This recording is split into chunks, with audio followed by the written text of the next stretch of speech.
The water market's been a very new thing for a lot of irrigators. We've only really needed to start buying water, I think, from 2007-8.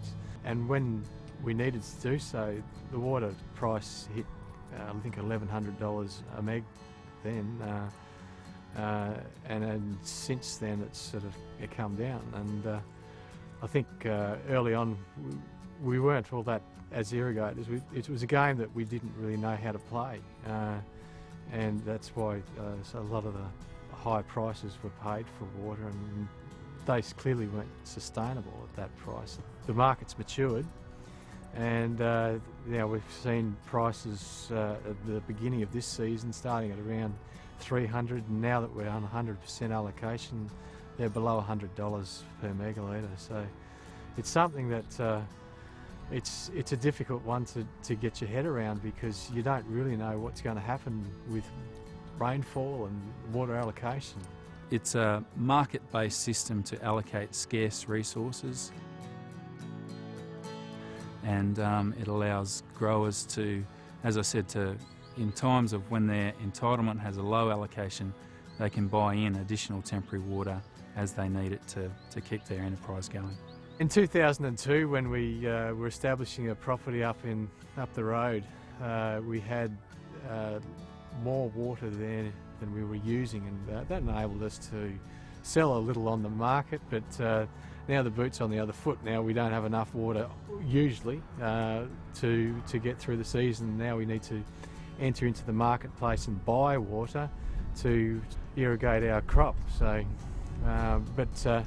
having that facility to be able to buy water is a saviour, because it's much more palatable to be buying water and producing your full crop than what it is to go without and have a reduced yield, because our game is turning the water into fruit, and without the ability to trade water, then if we were stuck on the allocation that was provided, then certainly we'd have to either abandon sections of our vineyard or underwater them and receive a lower yield off our property and have a detriment to our vine health.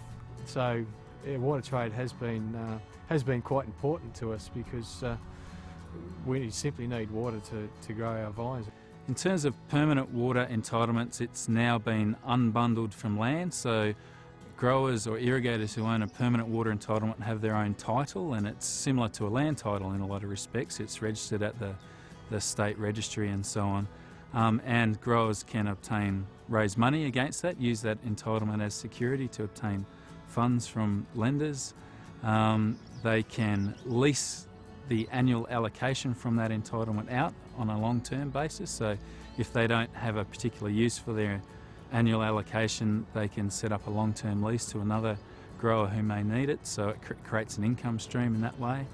And there's a range of new water products developing where growers will have flexibility with their permanent water entitlements to suit what their rural business needs. It's another market that we've got to adjust to, and we've got to it's like watching the share market, I guess.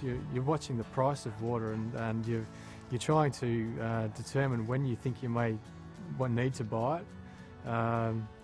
It's a bit of a new thing that we need to adjust to.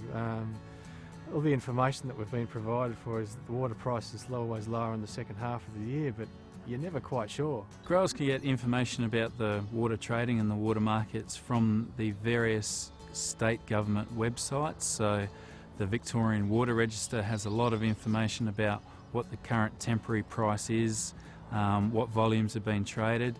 Similarly, they record every sale of permanent water entitlement, so you'll see what the current permanent water entitlement is. That's obviously a good source, but also in terms of the most current up-to-date information, it's best to contact their local broker or their local water advisor, and they can tell them the very latest trends and what factors are currently influencing the market and what the outlook is. If you want to know more about this program, contact your Industry Grower Association or the DPI Customer Service Line 136 186.